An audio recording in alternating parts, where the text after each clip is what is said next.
Selamat hari Minggu Kak Gohan, selamat hari Minggu Bang Adit. Selamat hari Minggu adik-adik. Apa kabar adik-adik? Luar biasa, sehat selalu, yes. Nah sebelum kita mulai ibadah kita satukan hati dan pikiran kita, lipat tangan, tutup mata, kita berdoa. Bapak yang baik, terima kasih untuk pada pagi hari ini Bapak, Engkau sudah bangunkan kami di pagi hari ini untuk dalam nafas kehidupan yang baik dan kesehatan. Bapak yang baik, sebentar lagi kami ingin memulai ibadah kami. Kau berkati dari awal, pertengahan hingga akhir ibadah ini Bapak. Kau boleh yang berikan Roh Kudus-Mu hadir di tengah-tengah kami. Dalam nama Tuhan Yesus Kristus kami berdoa dan ucap syukur. Amin. Amin. Wah, adik-adiknya semangat gak ya nih Kak? Di rumah kita tanya dulu ya Kak ya. Adik-adik di rumah semangat gak ya? Semangat dong Kak pastinya. Wah, bersuka cita juga pasti ya Kak ya. Kak Gohan juga bersuka cita gak? Kak Gohan bersuka cita sekali hari ini karena sudah dari minggu lalu kita udah mulai ibadah offline anak kelas 4, 5, dan 6. Itu artinya keadaan sudah semakin membaik ya adik-adik, betul Wah, kan Kak puji Hana? Tuhan ya Kak ya. Berarti kita perlu banyak doa nih ya Kak ya untuk negara kita. Betul banget, semoga pandemi bisa cepat berlalu ya adik-adik supaya kita boleh bertemu lagi di ibadah sekolah minggu. Ya, kita akan mulai ibadah kita angkat pujian Gembira di rumah Tuhan.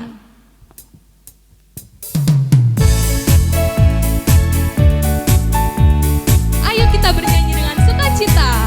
Aku gembira.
Dengan nama Allah Bapa dan nama anaknya Tuhan Yesus Kristus dan nama Rohul Kudus yang menjadikan langit dan bumi.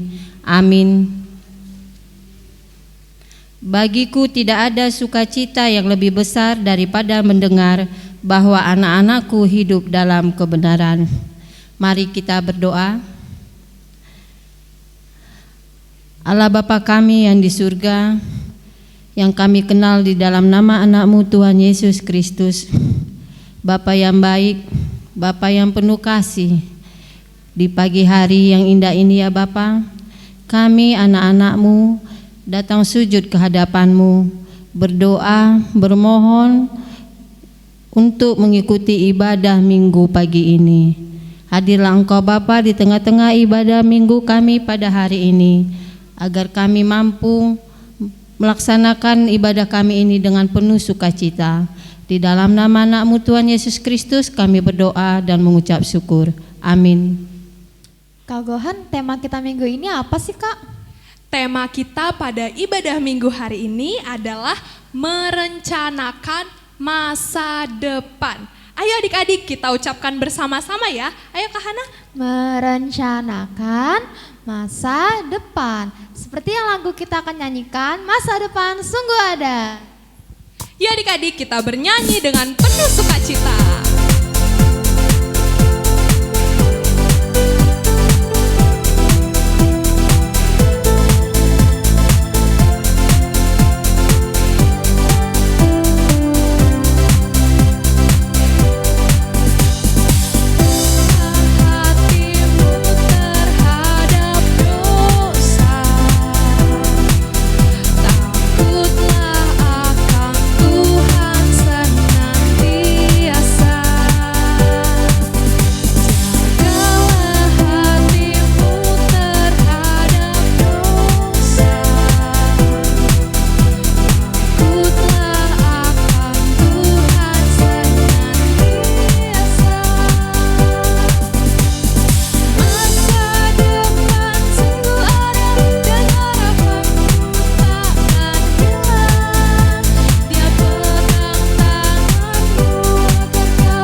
Adik-adik, kita mau mendengarkan firman Tuhan, kita siapkan hati dan pikiran kita, disiapkan juga Alkitabnya ya adik-adik. Kita bernyanyi burung pipit.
Anak-anak kami yang ada di rumah, kita akan mendengarkan firman Tuhan.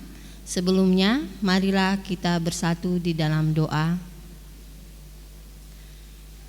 Kembali kami datang ke hadapan-Mu ya Tuhan, khusus kami anak-anak sekolah minggu yang akan mendengarkan firman-Mu di ibadah minggu ini. Izinkan anak-anak kami untuk mendengarkannya, melalui Roh Kudus menghidupinya dan melakukan firman-Mu di dalam kehidupannya sehari-hari. Pakailah dan tuntunlah dengan Roh Kudus hamba-Mu ini yang akan menyampaikan firman-Mu. Amin.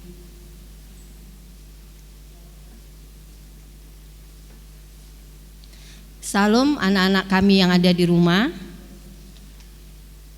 Firman Tuhan di ibadah minggu pagi ini diambil dari Nats Kejadian 41 ayat 46 sampai 57.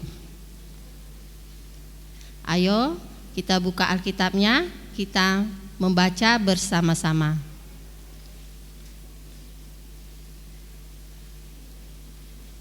Kejadian 41 ayat 46 sampai 57. Beginilah firman Tuhan. Yusuf berumur 30 tahun ketika ia menghadap Firaun, raja Mesir itu. Maka pergilah Yusuf dari depan Firaun, lalu dikelilinginya seluruh tanah Mesir. Tanah itu mengeluarkan hasil bertumpuk-tumpuk dalam ke-7 tahun kelimpahan itu. Maka Yusuf mengumpulkan segala bahan makanan ke-7 tahun kelimpahan yang ada di tanah Mesir, lalu disimpannya di kota-kota.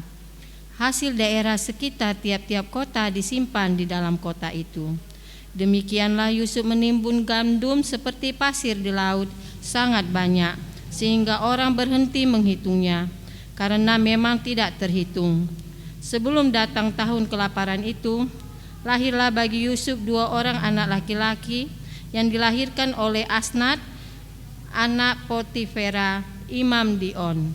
Yusuf memberi nama Manase kepada anak sulungnya itu, sebab katanya, Allah telah bernubuat, aku lupa sama sekali kepada kesukaranku dan kepada rumah bapakku. Dan kepada anaknya yang kedua diberinya nama Efram, sebab katanya, Allah membuat aku mendapat anak dalam negeri kesengsaraanku. Setelah lewat ke-7 tahun kelimpahan yang ada di tanah Mesir itu, mulailah datang 7 tahun kelaparan, seperti yang telah dikatakan Yusuf.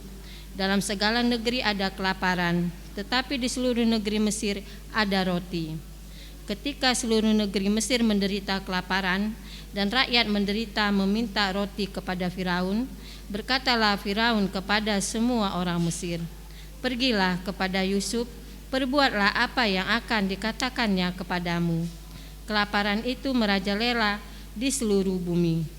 Maka Yusuf membuka segala lumbung dan menjual gandum kepada orang Mesir, sebab makin hebat kelaparan itu di tanah Mesir. Juga dari seluruh bumi datanglah orang ke Mesir untuk membeli gandum dari Yusuf, sebab hebat kelaparan itu di seluruh bumi. Demikianlah firman Tuhan. Anak-anak yang kami kasihi di dalam Tuhan Yesus Kristus, kita telah bersama-sama membaca firman Tuhan, dan tema kita di minggu ini adalah merencanakan masa depan. Mungkin anak-anak belum mengetahui apa arti masa depan, mungkin yang masih kecil. Jadi Inang akan jelaskan apa sih masa depan itu. Masa depan adalah waktu kehidupan yang akan kita miliki di waktu mendatang. Dan masa depan sering dikaitkan dengan keinginan dan harapan seseorang untuk memiliki kehidupan yang lebih baik. Tapi untuk mencapai masa depan itu tentu tidaklah gampang. Pasti banyak perjuangan, dan kita akan menghadapi pergumulan untuk mencapai masa depan kita. Dan untuk itu kita anak-anak harus membekali diri dengan tekun belajar, berdoa, dan berusaha. Mungkin anak-anak yang di rumah sudah memiliki cita-cita atau masa depan nanti ke depannya, aku jadi apa ya? Ada yang mungkin jadi guru, ada yang mungkin jadi perawat, ada yang jadi dokter, polisi, dan banyak lagi. Tentu itu adalah harapan dan doa kita dan cita-cita kita di masa depan. Jadi anak-anak kami, apapun nanti masa depanmu, mintalah kepada Tuhan, tapi tetap juga harus berusaha. Jadi dari nats firman Tuhan kita telah membacanya, ini adalah menceritakan bagaimana kisah Yusuf. Dari pergumulan hidupnya, Yusuf mendapatkan suatu masa depan yang lebih baik di Mesir. Dan Yusuf ini merupakan kisah yang paling menarik untuk kita semua sebagai orang percaya. Yusuf di sini adalah bukan bapaknya Tuhan Yesus, tapi Yusuf adalah anak ke-11 dari Yakub dan ibunya bernama Rahel. Dan adiknya di sini bernama Benyamin. Yakub sangat mengasihi Yusuf, dan bisa dikatakan mungkin Yusuf ini anak kesayangan Yakub dari semua anak-anak Yakub. Tentu kalau orang tua merasa melebihkan kasih sayangnya kepada seorang anaknya dibandingkan dengan anak-anak yang lain, itu akan menimbulkan rasa kecemburuan. Dan itu wajar karena kita masih kok sama-sama anak kok dibeda-bedain ya. Mungkin di hati kita ada seperti itu. Tapi sebenarnya orang tua itu sama memperlakukan kasih sayangnya kepada semua anak-anaknya.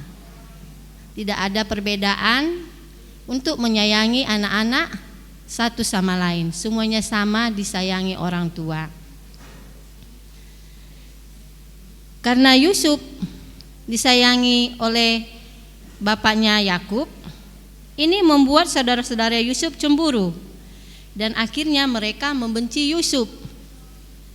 Dan oleh saudara-saudaranya Yusuf pun dijual dan menjadi budak di Mesir.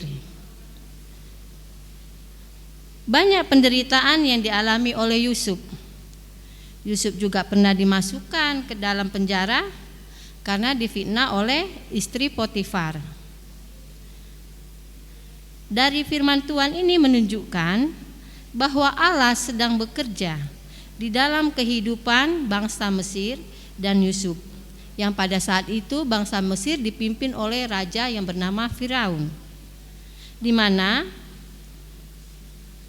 firman ini menunjukkan bagaimana mengendalikan masa depan bangsa-bangsa dan menyediakan tempat bagi umat pilihannya. Firaun ini adalah raja tanah Mesir yang besar kuasanya. Dan di suatu saat Firaun di dalam tidurnya bermimpi. Mimpi yang dialami Firaun ini membuat rasa ketidaknyamanan, tidak tentram, kegalauan, bimbang, apa yang akan terjadi dengan bangsaku ini. Itu yang ada di dalam pikiran Firaun.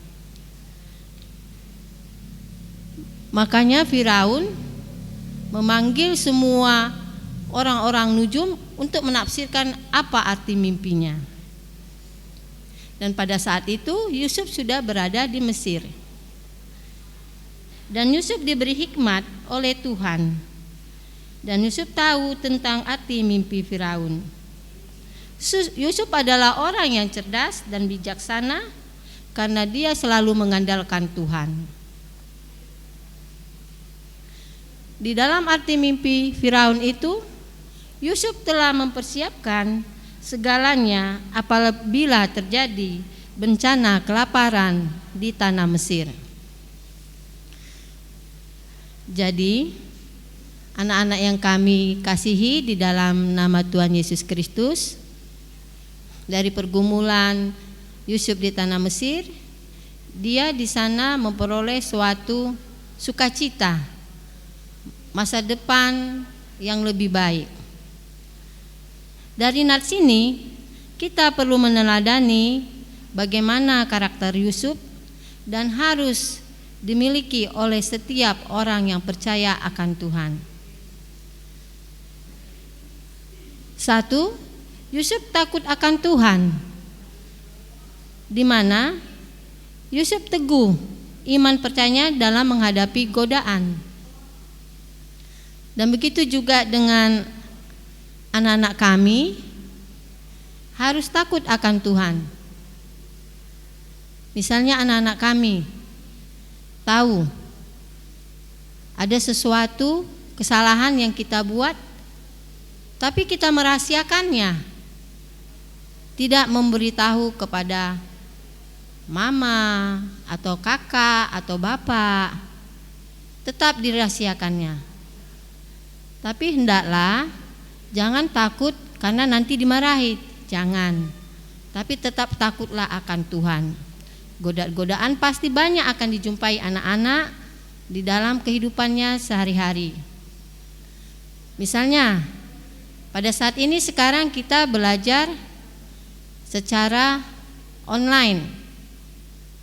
Mungkin ada anak-anak kita yang di rumah lalai, habis waktunya untuk sia-sia dan tidak mengerjakan tugas yang dari gurunya. Karena apa? Mungkin ada godaan, pingin main HP terus. Itu tidak boleh ya anak-anak ya. Lalu yang ngerjain nanti kakaknya disuruh. Itu tidak bagus untuk perkembangan jiwa anak-anak. Jadi walaupun orang tua kita tidak tahu apa yang kita perbuat, tapi Tuhan selalu tahu apa yang kita perbuat. Jadi haruslah takut akan Tuhan. Kedua, Yusuf itu penuh kasih dan pengampunan. Hal ini bisa dilihat dari Yusuf tidak membalas dendam kepada saudara-saudaranya, meskipun Yusuf telah memiliki masa depan yang baik di Mesir. Dan begitu juga anak-anak kami. Apapun yang anak-anak kami alami, baik itu kita dihina, diejek, jangan ada rasa dendam kepada mereka. Doakanlah mereka agar mereka menjadi lebih baik dan tahu kesalahan apa yang mereka perbuat kepada kita. Dan kita harus mengampuni agar kita bisa dengan sukacita melakukan dan menerima apa yang mereka perbuat. Dan yang ketiga, bertanggung jawab. Yusuf ini memiliki karakter bertanggung jawab. Mengapa Inang bilang begitu? Karena di dalam melakukan pekerjaannya, Yusuf memberikan yang terbaik dalam pekerjaannya. Dan Yusuf tidak mengandalkan kekuatan dirinya, melainkan Yusuf selalu mengandalkan Tuhan di dalam pekerjaannya. Dan ini juga harus dimiliki anak-anak ya. Kita harus bertanggung jawab terhadap tugas, terhadap pekerjaan yang disuruh orang tua. Harus kita kerjai dengan penuh rasa tanggung jawab. Jangan disuruh kakaknya mengerjai tugas yang tidak ada di sekolah ataupun yang diberikan oleh guru. Kerjakanlah sendiri dengan kemampuan sendiri. Kalau tidak tahu, boleh bertanya kepada orang tua, kakaknya. Itu lebih bagus. Jadi kita harus membentuk diri kita bertanggung jawab dalam hal sekecil apapun. Dengan penuh rasa tanggung jawab, nanti kita ke depannya memiliki perkara yang besar, kita sudah kuat, siap menerima apapun pergumulan hidup kita. Keempat, Yusuf ini memiliki rasa rendah hati. Hal ini bisa kita lihat meskipun Yusuf mampu menafsirkan mimpi Raja Firaun, ini tidak membuat Yusuf sombong. Kenapa? Penyertaan Tuhan selalu ada di dalam diri Yusuf, sehingga Tuhanlah yang layak dipuji. Dia tidak menerima pujian dari siapapun, tapi dia mengatakan Tuhanlah yang layak dipuji. Dan begitu juga dengan anak-anak kami yang di rumah. Apapun kelebihan yang dikasih Tuhan kepada kita, kita harus tetap rendah hati. Kemampuan, talenta yang diberikan kepada Tuhan itu harus menjadi berkat bagi sesama kita. Bukan untuk menonjolkan diri kita, aku ini lebih, aku ini mampu, orang tuaku orang kaya. Tidak boleh begitu ya. Segala apa yang kita miliki, biarlah itu menjadi berkat juga bagi sesama kita. Jika kita ada di dalam hati kita kesombongan, kita tidak akan melihat atau peduli terhadap sesama kita. Hendaklah anak-anak juga hilangkanlah rasa kesombongan di dalam dirinya. Tetaplah selalu rendah hati, seperti Tuhan Yesus juga rendah hati. Dia selalu melayani. Begitulah yang harus kita perbuat. Anak-anak kami yang dikasihi oleh Tuhan Yesus Kristus, untuk memiliki karakter yang dimiliki seperti Yusuf, kita mungkin harus mengandalkan pertolongan Tuhan Yesus. melalui Roh Kudus. Andalkanlah kekuatan Tuhan, bukan kekuatan diri sendiri. Di dalam firman Tuhan juga kita diajarkan, hiduplah dalam kerukunan dan selalu berbuat kebaikan, supaya kita dapat merasakan sukacita di dalam kehidupan kita sehari-hari. Amin. Mari kita bersatu di dalam doa. Bapa kami yang di surga, kami anak-anak sekolah minggu telah mendengarkan firman-Mu, terutama firman-Mu yang begitu indah yang telah kami dengar ya Tuhan mengenai Yusuf. Terima kasih ya Tuhan sudah memberkati ibadah persekutuan kami minggu ini. Mampukan kami ya Tuhan, khususnya anak-anak sekolah minggu, menyatakan kebaikan, menyatakan kuasa Tuhan dan kasih Tuhan dimanapun kami berada, sehingga anak-anak sekolah minggu menjadi berkat bagi orang banyak. Bapa kami yang di surga, kami juga berdoa, jauhkan kami ya Tuhan dari segala penyakit dan pulihkan kami jika kami dalam keadaan sakit. Berkatilah persekutuan ibadah anak-anak sekolah minggu HKBP Taman Wisma Asri dan juga kakak-kakak guru sekolah minggu. Inilah doa kami ya Tuhan, dan kehendak-Mu yang terjadi atas hidup kami semua. Di dalam nama anak-Mu Tuhan Yesus Kristus, kami berdoa dan mengucap syukur. Amin.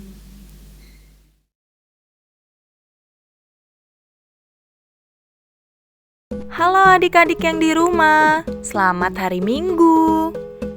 Kali ini kakak akan bercerita mengenai kisah Yusuf. Pasti adik-adik yang di rumah sudah tidak asing kan dengan nama Yusuf? Yusuf adalah anak ke-11 dari 12 anak laki-laki Yakub. Yusuf merupakan anak kesayangan Yakub, ayahnya. Hal inilah yang membuat saudara-saudaranya Yusuf sangat iri dan membenci Yusuf, dan hampir ingin membunuh Yusuf. Namun akhirnya saudara-saudaranya menjual Yusuf kepada orang Mesir untuk dijadikannya budak. Yusuf pun pernah dipenjara karena difitnah oleh istri Potifar. Hingga suatu hari Tuhan memakai Yusuf untuk memimpin bangsa Mesir pada masa pemerintahan Raja Firaun. Sampai pada suatu hari, Raja Firaun pun bermimpi bahwa ada 7 ekor lembu yang sangat gemuk, namun habis dimakan oleh 7 ekor lembu yang kurus. Dan ia pun bermimpi kembali bahwa ada 7 bulir gandum yang sangat gemuk, namun habis dimakan oleh 7 bulir gandum yang kurus-kurus. Keesokan harinya, Raja Firaun pun mengumpulkan semua para penafsir mimpi di Mesir untuk menanyakan arti mimpinya itu. Namun tidak satu orang pun yang dapat mengartikannya. Lalu datang seorang juru minuman dan ia memberitahu Raja Firaun bahwa ada orang Ibrani yang sedang dipenjara yang mampu mengartikan mimpinya tersebut. Siapa dia? Dia adalah Yusuf. Lalu Yusuf menghadap Raja Firaun dan Raja Firaun pun menceritakan mimpinya itu. Yusuf mengartikan mimpinya itu bahwa di mana akan datang 7 tahun masa kelimpahan makanan di Mesir, dan akan datang pula 7 tahun kemudian di mana Mesir akan mengalami krisis kelaparan. Setelah itu, Yusuf pun meminta Raja Firaun untuk mencarikan seorang pemimpin yang bijaksana yang mampu memimpin bangsa Mesir pada masa pengumpulan makanan. Setelah mendengarkan penjelasan dari Yusuf, Raja Firaun pun berpikir untuk menjadikan Yusuf sebagai pemimpin bagi bangsanya. Karena Yusuf adalah orang yang sangat bijaksana dan ia sangat berhikmat. Sejak saat itu, Yusuf pun memimpin bangsa Mesir. Tugas yang diberikan Raja Firaun kepada Yusuf tidaklah mudah. Tetapi Tuhan memampukan Yusuf untuk melakukan hal itu dengan penuh hikmat dan kebijaksanaan. Nah adik-adik, dari kisah tokoh Yusuf ini, Tuhan mau mengingatkan kita nih bahwa kita sebagai anak-anak Tuhan, kita harus berbuat baik terhadap sesama kita. Dan pastinya kita harus mau selalu memaafkan siapapun orang yang telah melakukan kesalahan kepada kita. Dan kita sebagai anak-anaknya Tuhan harus selalu rajin berdoa dan menyerahkan kehidupan kita sepenuhnya kepada Tuhan.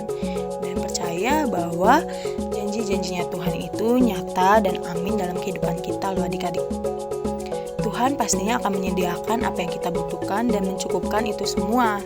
Jadi, yuk adik-adik mulai saat ini kita belajar untuk selalu percaya dan menyerahkan hidup kita sepenuhnya hanya ke dalam tangan Tuhan. Karena Tuhan itu pasti akan memberikan yang terbaik untuk kita. Wah, adik-adik, kita sudah mendengarkan firman Tuhan. Sekarang kita ngapain ya Kak Hana? Kita akan mengumpulkan persembahan Kak Gohan. Nah, persembahannya dimasukin ke amplop ya adik-adik ya. Boleh ngasih ke mama papa langsung ke gereja atau dititipkan ke sintua wilayah masing-masing. Kita bernyanyi lagu pujian Persembahanku.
Marilah kita berdoa untuk menyerahkan persembahan kita kepada Tuhan.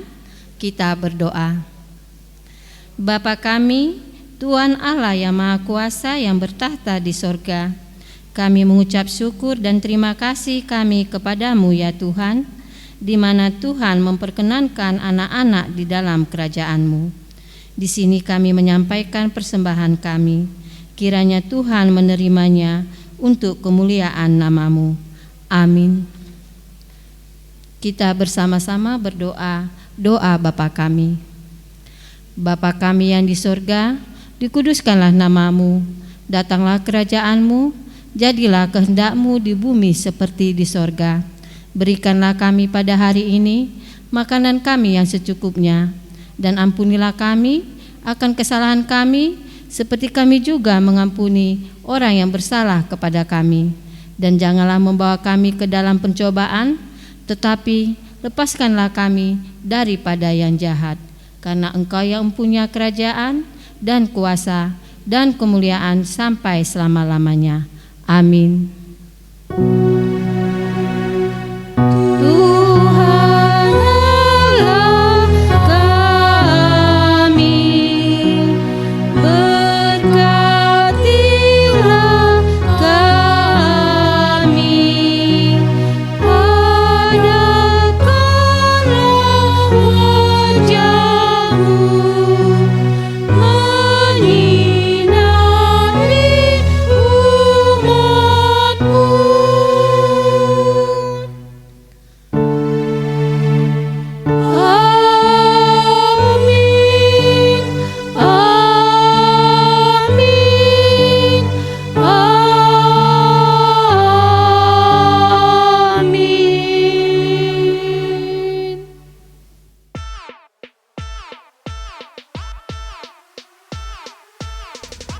Shalom adik-adik, selamat hari Minggu. Aktivitas minggu ini ketemu lagi bersama Kak Dana. Adik-adik apa kabarnya di rumah? Wah, pasti luar biasa kan? Dan masih semangat. Nah, adik-adik inget gak tadi tema kita apa ya untuk minggu ini? Ayo, apa yuk temanya? Ya betul, merencanakan masa depan. Seperti firman Tuhan tadi tentang Yusuf, yang tadinya dia seorang budak di Mesir, karena berkat Tuhan Yesus yang luar biasa, dia diangkat menjadi orang kepercayaannya Raja Firaun. Orang nomor 2 di Mesir loh adik-adik, setelah Raja Firaun. Nah, Kak Dana mau mengajak adik-adik untuk membuat cita-cita adik-adik di masa depan. Yuk, kita mulai aktivitasnya. Nah, adik-adik, ini adalah alat-alat dan bahan-bahan yang dibutuhkan untuk aktivitas minggu ini. Ada kertas berwarna, adik-adik bisa menggunakan kertas origami, ada kertas OVS putih polos. Kita hanya butuh selembar saja ya adik-adik. Kemudian ada gunting. Untuk adik-adik yang TK dan playgroup, minta bantuan mama papa ya ketika menggunting. Juga ada penghapus, jika adik-adik salah, adik-adik bisa menghapusnya. Kemudian kita menggunakan pensil, lalu ada double tip dan lem untuk menempel, dan ada pita untuk menggantungkan. Juga ada stick ice cream di sini. Lalu kemudian ada cutter untuk menggunting juga, untuk memotong. Adik-adik yang playgroup dan TK minta bantuan mama papa di rumah ya. Kemudian ada pom-pom untuk hiasannya. Nah, sekarang kita akan membuat tulisannya. Karena Kak Dana besar ingin menjadi seorang dokter, maka Kak Dana akan membuat alfabet dokter. Adik-adik pasti tahu kan yang ada di rumah tulisan dokter itu seperti apa. Untuk adik-adik yang masih belum sekolah, bisa minta bantuan mama papa ya untuk menuliskan.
Udah jadi nih adik-adik, punyanya Kak Dana.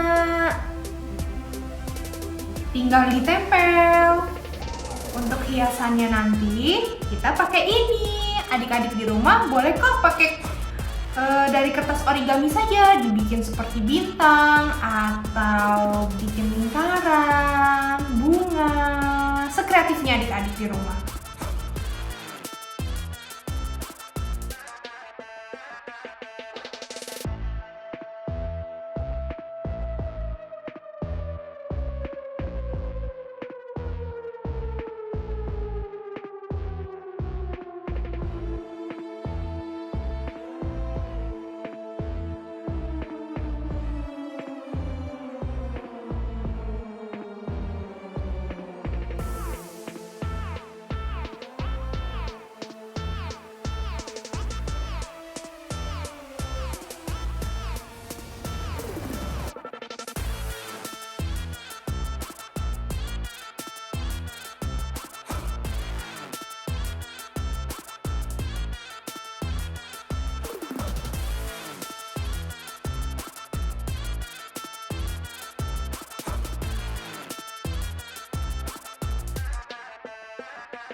Nah, sudah jadi adik-adik aktivitas untuk minggu ini.